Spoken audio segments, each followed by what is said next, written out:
Hello friends, வணக்கம். Welcome to the which recipes. இன்றைக்கி ரவா இட்லி எப்படி பண்ணுறதுன்னு பார்க்கலாம். அதுக்கு தேவையான பொருட்கள்: ரவை அரை கிலோ, தயிர் அரை லிட்ரு, கேரட் ஒரு கப் எடுத்துக்கோங்க, துருவி எடுத்துக்கோங்க, முந்திரி 10 எடுத்துக்கோங்க, சின்னதாக கட் பண்ணிக்கோங்க, கடுகு, உளுத்தம்பருப்பு, கடலைப்பருப்பு, சீரகம் கொஞ்சமாக எடுத்துக்கோங்க, கருவேப்பிலை, கொத்தமல்லி கொஞ்சமாக எடுத்துக்கோங்க, சோடா ஒரு பிஞ்ச் எடுத்துக்கோங்க போதும், எண்ணெய் 2 டேபிள் ஸ்பூன் எடுத்துக்கோங்க, உப்பு தேவையான அளவு. அவ்வளோதான். இப்போ எப்படி செய்யலான்னு பார்க்கலாம். இப்போ ஸ்டவ் மேலே ஒரு பேன் வச்சு சூடு பண்ணிக்கோங்க. பேன் சூடான அப்புறம் 2 டேபிள் ஸ்பூன் எண்ணெய் சேர்த்துக்கோங்க. என்னோடது சின்னது ஸ்பூனு, அதனால் 4 ஸ்பூன் போட்டிருக்கேன்.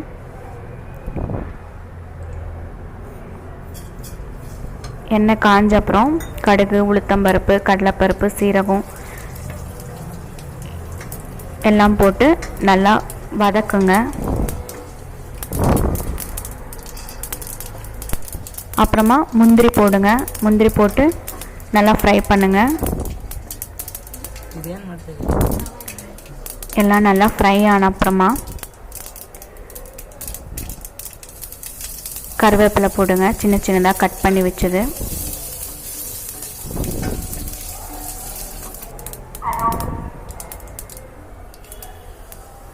அப்புறமா ரவை போடுங்க.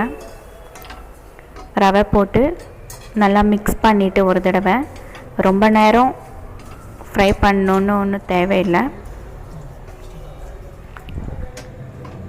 சூடானால் போதும், ரவை போதும். இப்போ பேனை இறக்கி வச்சுருங்க. ஸ்டவ்லேருந்து இறக்கி வச்சுட்டு இப்போது கேரட் ஆட் பண்ணிக்கோங்க.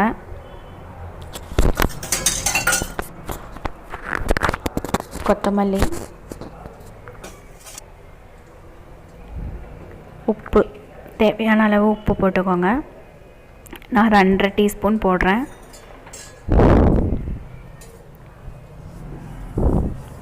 இப்போ நல்லா மிக்ஸ் பண்ணிக்கோங்க. உங்களுக்கு தேங்காய் பிடிச்சிருந்தா சின்ன சின்னதாக கட் பண்ணி அதையும் ஆட் பண்ணிக்கலாம்.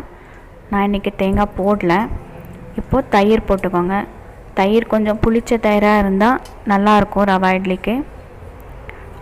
அரை கேஜி ரவைக்கு 1/2 லிட்ரு தயிர்.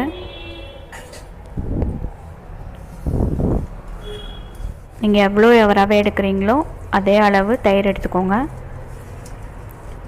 தயிர் போட்டு ஒரு 10 நிமிஷம் நல்லா தயிரில் ஊறணும் ரவை. ஒரு 10 நிமிஷம் மிக்ஸ் பண்ணிவிட்டு ஒரு 10 நிமிஷம் விட்டுருங்க. க்ளோஸ் பண்ணி வச்சுருங்க.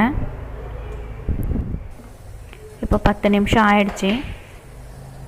ரொம்ப கட்டியாக இருக்குது. இப்போது நல்லா ஊறி இருக்குது.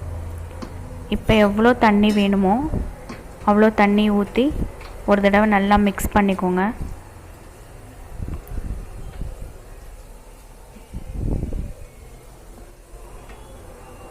பாருங்கள், இப்போது கரெக்டாக இருக்குது. இப்போ சோடா ஆட் பண்ணிக்கோங்க. ஒரு பிஞ்ச் போட்டால் போதும். சோடா போட்டால் நல்லா வரும் இட்லி, நல்லா சாஃப்டாக ஃப்ளஃபியாக இருக்கும். அவ்வளோதான், பேட்டர் ரெடி ஆகிடுச்சு. இப்போது நான் ஆல்ரெடி இட்லி பாத்திரத்தில் தண்ணி ஊற்றி வச்சுருக்கேன். நல்லா கொதிச்சிட்ருக்கு. இப்போது இட்லி பிளேட்டை கொஞ்சமாக ஆயில் ஊற்றி க்ரீஸ் பண்ணிக்கிறேன். அப்போ இட்லி எடுக்கிறதுக்கு ஈஸியாக வரும்.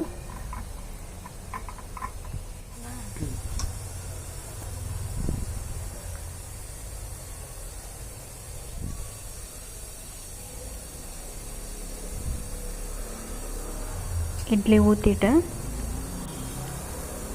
இட்லி பாத்திரத்தில் வச்சுருங்க. இது ஒரு 5 to 7 மினிட்ஸ் வெந்தால் போதும்.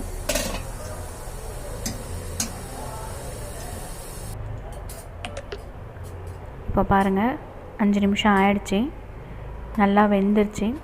இப்போது ஒரு ஸ்பூன் எடுத்து தண்ணியில் நினச்சிட்டு இட்லி எடுங்க. ஈஸியாக வரும், ஒட்டாமல் வரும். ரொம்ப நல்லா வந்திருக்கு, ரொம்ப சாஃப்டாகவும் இருக்குது. ஒரு தடவை ட்ரை பண்ணி பாருங்கள். இது கூட சட்னி, சாம்பார், சாகு இது கூட மட்டும் சர்வ் பண்ணலாம். நான் இன்றைக்கி கார சட்னி, தேங்காய் சட்னி ரெண்டும் வச்சுருக்கேன். வீட்டில் எல்லாருக்கும் ரொம்ப பிடிக்கும். ட்ரை பண்ணிவிட்டு எப்படி இருந்ததுன்னு எனக்கு கமெண்ட் பண்ணுங்கள்.